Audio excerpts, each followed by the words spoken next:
The sun was an hour away before rising into the sky. Mahogany was aching in pain as her and Reggie raced to the hospital. As she approaches the front desk, she faintly tells the lady she's ready to deliver this baby. Nurses and doctors raced her and Reggie to labor and delivery. As Reggie screams and Mahogany ears push, he shouts again, "Come on, baby. Push that thing out." As Mahogany pushes one more time, out came a baby girl. Reggie then shouts, "Damn it, it's a girl." The doctors begin to ask Mahogany, "What are you naming her?" Reggie says, "Name her after my mama, Tiffany." Mahogany agrees. After 3 long days, the nurses had to say their goodbyes to baby Tiffany and her parents. After 5 short days of nurturing and parenting little Tiffany, everything changed. Reggie left Mahogany with the baby and never returned. He went right back to the streets, 2 towns over, just to be a crackhead over there. Now Mahogany was known to have raised herself in the streets. All she knew how to do was get high and make fast money. Once Reggie got up and skipped town on her, she goes to a woman's house that she had known for quite some time, and also to be known as the mother of the block. Mahogany gets to the lady's house, known as Miss Barb, immediately breaks down in tears. Miss Barb had known all about Reggie and his foolishness. She watched Reggie grow up throughout the years and saw how ruthless he hadn't gotten. Later that night, Barb warms up some beef stew with a side of cracker wheat thins. Miss Barb and Mahogany enjoy their leftovers until Mahogany decided to get up to put baby Tiffany in an old white bassinet Miss Barb had. Mahogany and Miss Barb set up most of the night talking about how awesome of a mother she will be. This go, run, see. Mahogany had had 2 other children previously from 2 different one-night stands. Unfortunately, the Department of Child Care Services took her children and got adopted out by families not long after birth. After not putting up a fight to get her 2 boys back, she eventually met Reggie. Reggie had no idea about Mahogany's previous 2 boys' existence because Mahogany was so in depth with the street life, getting high. Being a mom was second on the list. Eventually, Miss Barbs gets up and goes to bed, while Mahogany lays down to sleep on the couch next to the bassinet.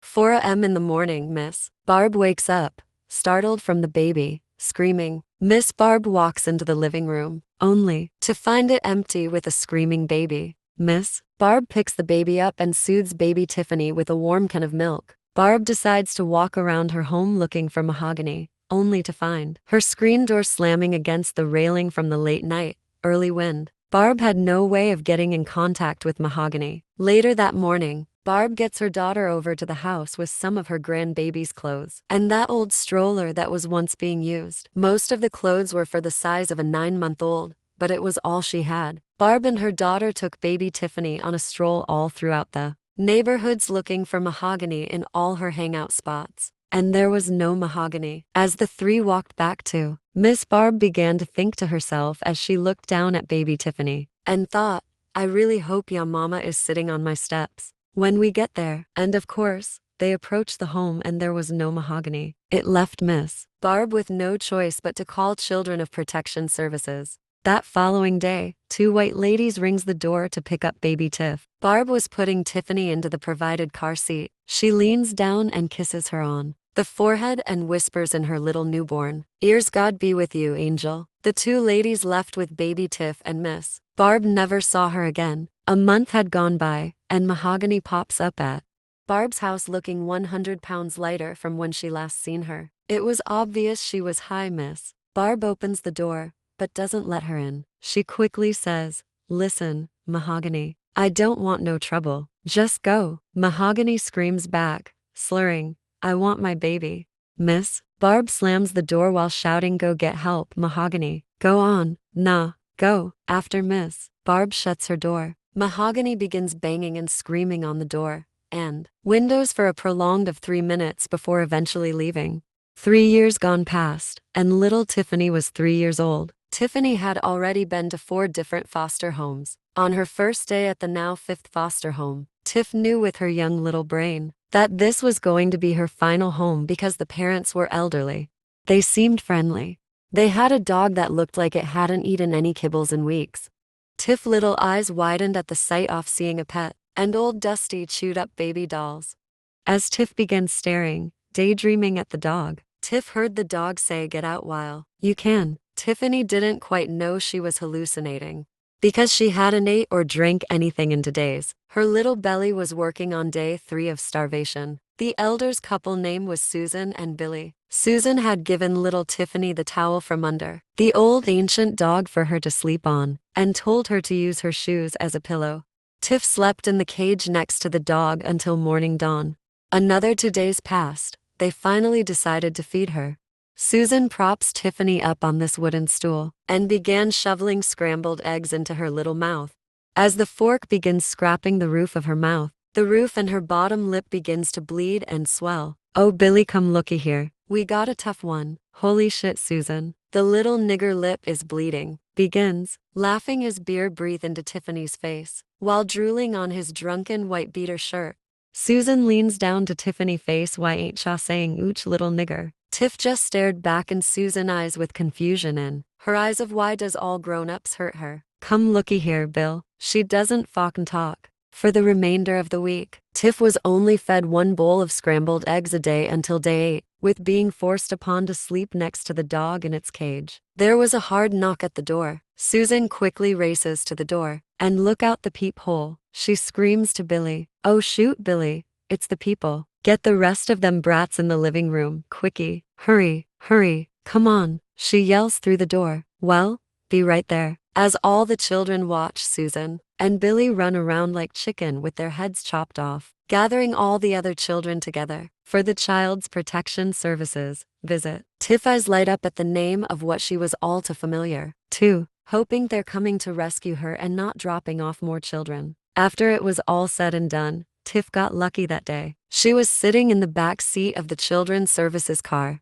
strapped to the car seat, glazing out the window, staring at the rain from moments ago absorb onto the window. They pull up to a facility building that read big black letters that spelled Children Protection Services with tiny red writing that read where your kid can find family again. Tiffany never saw this side of the building before, because normally during the foster swaps, they would take her straight to the next home. But this time, standing before her little eyes was this big building with huge letters. They enter the building, walking into the little office that was painted colorful walls, alphabet letters and shapes all over the walls and ceilings.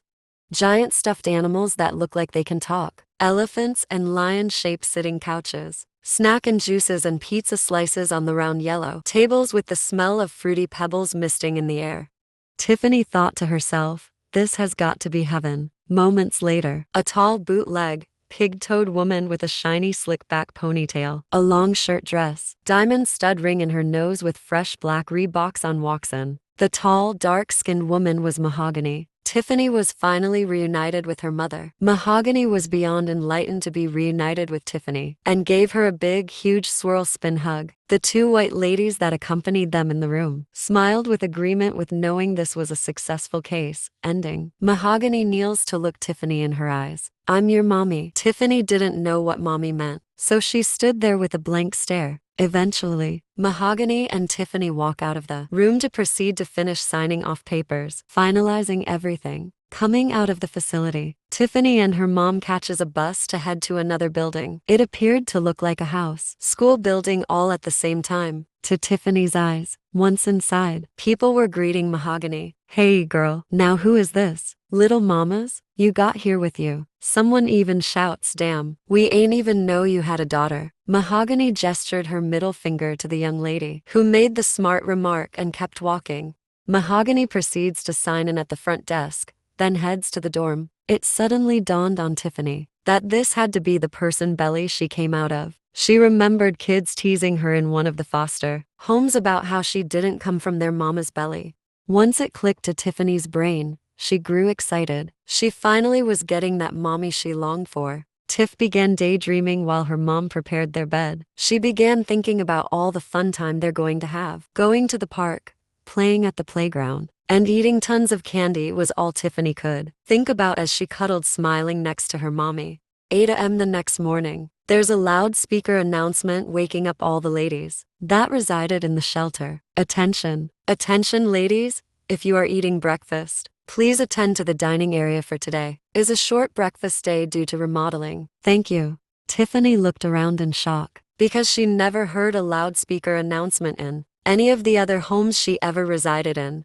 A lady that was laying across the room with her toddler son shouts, "I can't stand this damn shelter. I'll be so glad when my damn housing come, so I can be out." This Mathovka. Mahogany ignores the complaining lady and whispers to little Tiffany, "Baby, we gon' be out of here soon." Tiffany didn't know what Mahogany was talking about, but seeing her mommy smile afterwards made Tiff crack a smile. After breakfast, Mahogany prepares an extremely hot bath for Tiffany. Tiffany continuously crying to her mama that the water was extremely hot. "Ouch," says Tiff, "girl, be quiet. It ain't that damn hot." Tiff thought her skin was for sure going to be floating in the tub in the matter of seconds. Mahogany quickly washes Tiff up with the off-brand Elmo soap, then dried Tiff off. As they were making their way back to the room, a woman bumps Mahogany with an iron she was carrying. Mahogany turns to the light-skinned woman, asking, "Did you just hit me with that motherfucking iron?" The lady responds, "Bitch, go ahead with all that." Mahogany cocks her hand into a fist and two-piece the shit out of the light-skinned woman. The two begin fighting. Tiff backs up into the hallway corner and stood there holding onto her towel, scared. Mahogany then jumps on top of the woman and begins punching her profusely. Eventually, the shelter faculty employees looked on camera and immediately came to the lady's aid. After 15 minutes, Mahogany had to report to the main supervisor's office. As the supervisor breaks down all the rules and guidelines of the shelter facility, she mentions they are tired of putting up with her fighting the ladies in the building. Instead of writing her up, they gave her what seemed to be an ultimatum. She can hang in there and not fight. No more ladies for a week due to her housing transitioning being almost final.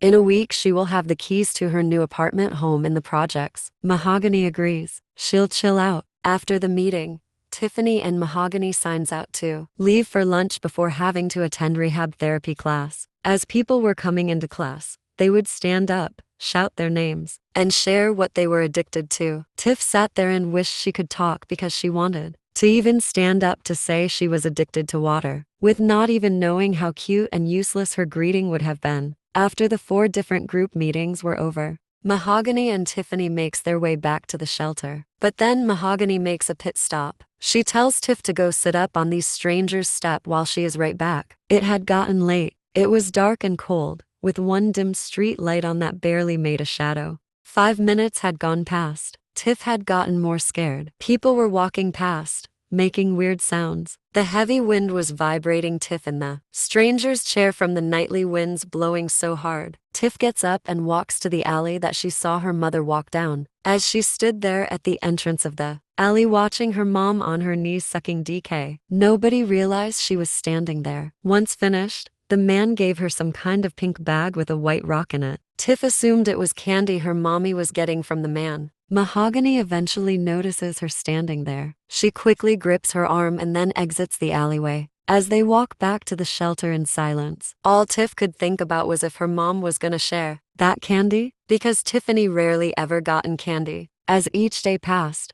Tiff then realizes there was no candy. Finally, a week goes by and they were moving into their new project home. But then things began to change. Tiff would find herself in the home all alone, just drinking water out of the sink, which was too familiar to Tiffany's stomach. It was rare that the other foster homes fed Tiff. She was accustomed to water for breakfast, lunch, and dinner. After a few days, Mahogany comes to pick up little Tiffany from the empty project home. They get into a car, and Mahogany makes Tiffany stand up in between her legs in the front seat, as this woman drives to drop off the two at the doctor's. Once the long hours at the doctor's visit was over, Mahogany goes to sit on an abandoned porch. While waiting for her ride to pull up, she takes out this glass stick, with the already aluminum foil in it, burnt. As she inhales the smoke substance from her glass stick, Tiffany sat there watching and coughing. Eventually Mahogany ride pulls up. They entered the back seat with Mahogany yelling at her guy friend, "Nigga,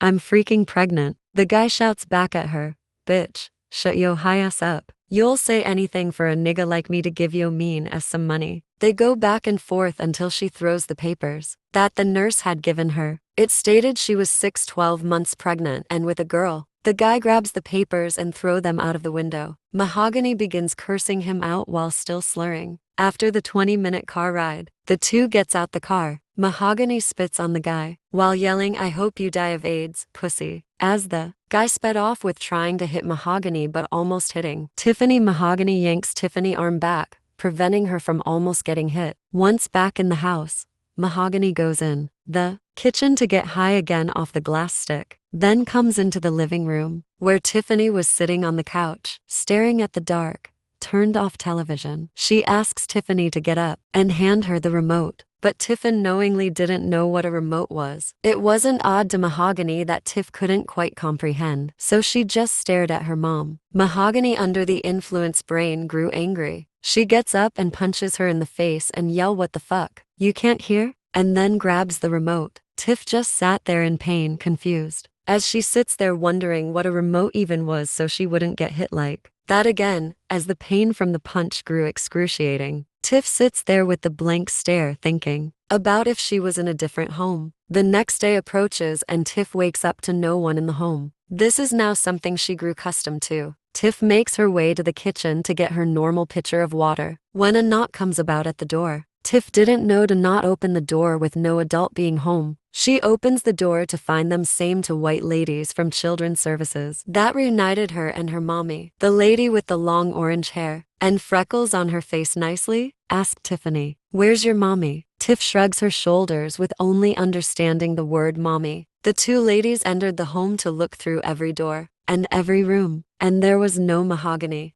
The woman with the short black hair and glasses makes a phone call. To Tiffany's little ears, it sounded like she said she was going to a new family. Within moments, Tiffany and the two ladies were on another adventure. During the ride, the woman with the orange hair mentions that Tiff needed some of her clothes and things, with heading back to the projects. The lady with the orange hair enters back into the home, only to find Mahogany there. In a panic, the caseworker lady immediately tries to calm Mahogany down, letting her know Tiff is completely safe. As they all sat on the couch discussing what needs to take place next, Mahogany pleaded and begged them to not take her baby girl Tiff. The social worker asks, "Tiff, do you want to stay with your mommy?" Tiff didn't understand what the lady was asking, so she just stared at her. The young woman tells Tiff to come on out the car to reunite her back to her mommy. The young lady with the long orange hair asks her partner what they are going to tell the commander. The short black hair lady says,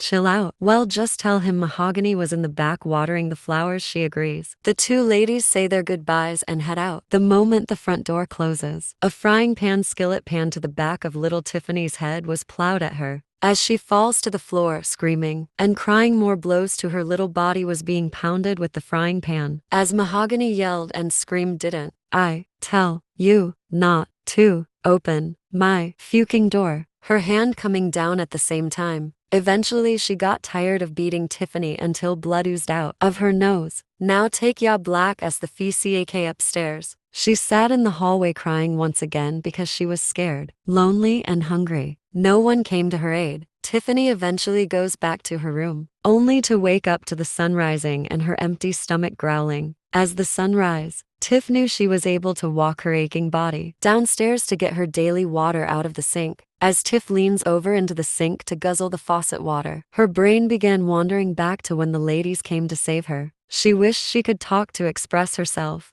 but nothing would come out. A few hours had gone, and Mahogany shows up to the apartment high as all can be with a big ol' belly. Time had gone so fast that Tiff didn't realize her mommy's belly was about to pop. Mahogany finally comes in and yelling for Tiff to put some shoes on. The shoes had gotten too small over time that Mahogany didn't even know she had blisters. They both get into a car that some man was driving. As they approach a large brown brick house, Tiff thought and hoped they had food in there. The guy and Mahogany entered the home while Tiff trailed behind them. Once all was inside, there was two ladies passed out on the couch, and four other men just standing around. Mahogany has Tiff sit on the couch with the two passed out ladies until she returned from being upstairs. As Tiff sat there looking around at everybody appearing to be moving like robot monsters to her little eyes, there's a long silver-bearded guy standing in the small hallway, who eventually joins Tiffany on the couch, asking her if she wanted some candy. Tiff thought to herself, finally some sort of food. but Tiff doesn't answer. The silver-bearded guy takes Tiffany into the kitchen, where half of the ceiling is missing and windows boarded up, abandoned. He slowly unzippers his pants and takes his dick out. Tiffany didn't know what kind of candy she was intrigued for. He props Tiffany up onto the countertop and pushes her head down in position to suck his dick. After he repeatedly have Tiffany's mouth go up and down on his genitals, she bites him. He slaps her. Damn you ho. He zips his pants up, jerks Tiffany off the counter, then give her a peppermint. They both walk back into the abandoned living room. As they were walking back, Tiff was hoping her mommy was downstairs looking for her. But when she returned to the couch, it was the same two passed out ladies on the couch with the same men standing around. She sat back on the couch and began crying. After 10 minutes of crying, Mahogany comes downstairs, grips Tiffany off the couch while yelling "WHAT you crying for?" As they exited the brown brick home, Tiff couldn't muster up a sentence on what happened to her. Tiff was sure her mom couldn't tell what was wrong. Due to many foster home swaps, it became normal to Tiff for no one to protect her. The two gets back to their project home, only to watch her mom eat Chinese food in front of her face without giving her a corner of rice. In that moment, Tiffany wished she was that cartoon girl that jumps off buildings to save the world. Except Tiff wanted the power to jump into a giant food truck and gobble all the food. Once Mahogany passed out on the couch, Tiff went over to her mommy's food scraps and ate every grain of rice that was laid against the Chinese carton, and the rest of the meat off the bones, with even sucking the bone marrow out. 2 weeks quickly passed, and Mahogany was moments away from delivering her baby girl. The night before Mahogany's delivery, they take a trip back to the huge brick brown house. Upon entering the house, Tiff noticed this time it was two men chilling on the crusty-looking couch. Again, Tiff was told to sit her butt down and to not utter a word. The driver guy and Mahogany proceeded to go upstairs. After 10 minutes, a guy begins asking Tiffany questions. Do you have a boyfriend, little sexy? Have you ever kissed a big boy before? Tiffany didn't know how to answer any of those questions, so she shrugged her shoulders. The guy then reaches over to attempt to kiss Tiffany on her toddler lips, but she jerks her head away. The guy then pulls her legs down, forcing her to lay down. Her head dropped, bumping the other guy, who was there, sitting on the couch, asleep. The guy didn't budge. Tiff was hoping someone would come and save her from what she remembered the other guy gave her. He then pulls out his penis, forcing Tiffany to caress it. She lays there, squeezing her eyes shut, trying to resist from touching it. He pulls down her shorts and begins thrusting his penis on her vagina. As she lays there, glazing into the ceiling, looking at the roaches play soccer, Tiffany brain goes into her garden world. In this world, Tiffany saw colorful bunnies, bright green grass, rainbows that had large pots of gold at the end of them, cotton candy as fluffy pillows, and gummy bears that were so huge, she made them her friends. As soon as Tiffany reached to choke the gummy bear eyes out, the long 12 minutes of the strange man gyrating his penis on her vagina lips until they swelled was finally over. He eventually releases his semen onto her thighs, then pull his pants up and exits the house. Not too long after, the man that was asleep on the couch wakes up, scratching his throat and his ear. It was scaring Tiffany hearing that sound come from his throat. He then notices Tiffany and says hi. She just stared. The guy asks her, does she want a piece of candy? But this time Tiff boldly shook her head. No. He reaches in his pocket and pulls out an old KFC cookie that was still in the plastic wrap. He gets up, hand her the cookie and tell her to be good in school. Tiff didn't know what school was,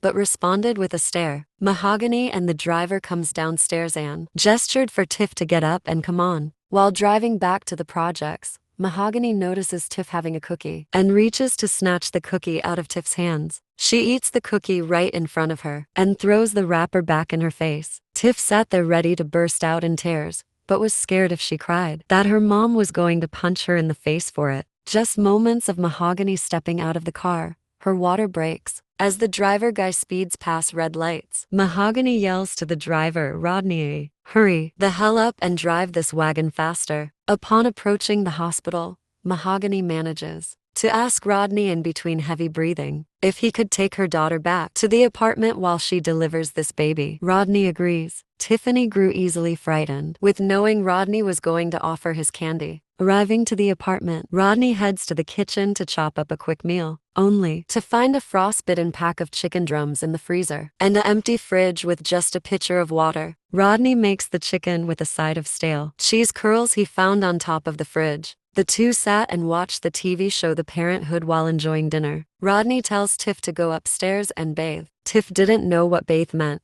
so she went in her room and went to sleep. 2 days in a row, Rodney and Tiff bonded over breakfasts and dinners while watching Arthur. On day 3, Rodney gets a page on his beeper to call hospital. The nurse wheels out Mahogany and baby Sammy. The nurse advises Mahogany to stay off her feet and told her congratulations to her new baby girl before waving goodbye. Soon as Rodney pulls off, Mahogany asks him, "Well, how was she?" Rodney explained that Tiffany was really a good girl and that she barely ever said a word. Mahogany says, "Did she try to fuck you?" Rodney makes this disgusting face while saying, "Don't you ever say some shit like that again." Mahogany just sat there quiet, looking at her newborn, then glimpses up with a death stare, staring at Tiff with hatred in her eyes. Two didn't understand why her mommy wasn't being nice to her. A few months had gone past, and Rodney was still being nice to Tiffany, even caught Tiff by surprise that he still didn't offer his candy from inside his pants.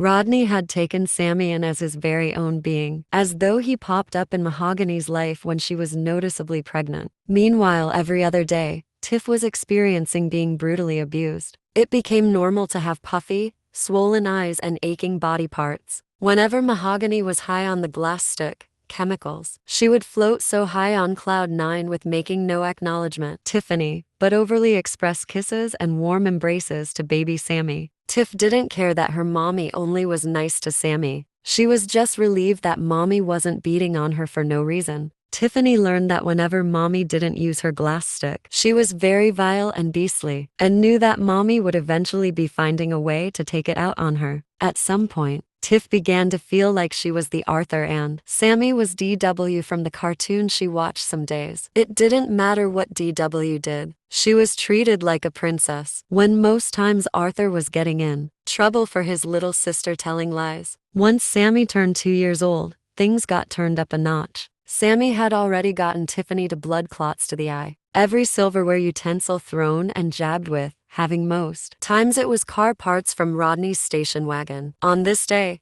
it was believed to be Sammy's birthday. Mahogany was super happy this day. She made blueberry waffles with lots of yummy syrup. Everybody was outside this hot summer day. Children were playing hopscotch, chasing each other all around the projects. Adults were drinking beer, bopping to the music, while dancing, while candy wrappers filled the path walks. A 10-year-old boy runs up to Tiff. "Can you come help me find my toy truck?" Tiff didn't quite understand, so she stood there, still out of breath from running around with the other children. The little boy pulls Tiffany's arm along to his home through the side door. The little boy then grabs Tiff's arm into his apartment and into his downstairs closet. He pushes her to the floor, causing her to fall on her bottom. In the dark closet, all Tiff could see was a tiny red light in the ceiling blinking, and clothes and jackets swaying in her face. The little boy takes his penis out, forcing it into Tiffany's mouth. After 2 strokes, the little boy quickly puts his penis away because he hears someone coming. As he turned the doorknob to exit the closet, his mother snatches the door open and yells at Tiff, "Get your little fast ass up out my damn house." Tiff runs out of the apartment as the mother continued to scream cruel contention towards her. Tiffany runs back to her apartment. Everyone was already singing happy birthday to baby Sammy. Tiff runs into the collage of balloons, causing them to get tangled up in the double Dutch jump rope. As the balloons flew away into the sky, Mahogany sucker punches Tiff in the face, causing spit to fly out of her mouth. She drags Tiff back to the apartment, punching her in the face. Once to the door, she repeatedly kicks Tiffany anywhere her foot could land, causing her to hit her head on the metal walk-in door floor plate. All the adults just watched and did nothing. Everyone in the hood knew Mahogany had hands of a boxer. She was the one that everyone called to handle their fights, even if that meant going across the hood to punch a nigga. Lights out. A few mothers tried to step in and calm her down, but stopping her while she saw blood in her eyes was inevitable. Mahogany kicked Tiffany so hard she flew through the glass screen door, causing the glass to break all over her little body and face. Tiff thought at some point, somebody has got to step in to want to save her, but no came to her aid. Everyone stood there and watched this grown, Big woman crush this little girl. Mahogany proceeds to drag her up each step by her arm and neck, then throws her against her bedroom wall, shutting the door behind her. Tiff cried and screamed in pain. One of Mahogany homegirls came to wash Tiff's body off from all the glass, even looked in the mirror for ointment, and nothing was there but a bottle of rubbing alcohol. The homegirl soothed Tiffany until she fell asleep while the birthday still went on. As the nightly stars lit the dark blue sky, Mahogany's grooving to her glass stick while blasting Maze and Busta Rhymes music. Then suddenly there's a knock at the door. It's the little brown boys, mother and her son. As if today couldn't get any worse, the mother explains to Mahogany that her daughter was in the closet with her son, doing God knows what. After the back and forth chat about their children, Mahogany slams her front door while yelling for Tiff to come downstairs immediately. With already knowing she was in trouble, she slowly limps out of the room, but Mahogany was already at the top of the stairs. She immediately punches Tiffany in the stomach, causing Tiff to plunge down into bracing for cover. She begins yelling at Tiffany for being in the closet with the little boy. Mahogany repeatedly asks Tiff if the little boy touched her coochie. Tiffany didn't understand what her mommy was asking her, so she cried and twinged in pain. After a few more slaps to the face, Mahogany yells, "I said, did he touch ya? Fucking coochie." Mahogany points to her vagina with hopes that Tiff would answer, but Tiff sat there crying with confusion. Tiff didn't know how to voice what was happening to her, or could she explain that he stuck his penis in her mouth. Mahogany grew so angry and punched Tiffany in the stomach one more time before storming back downstairs.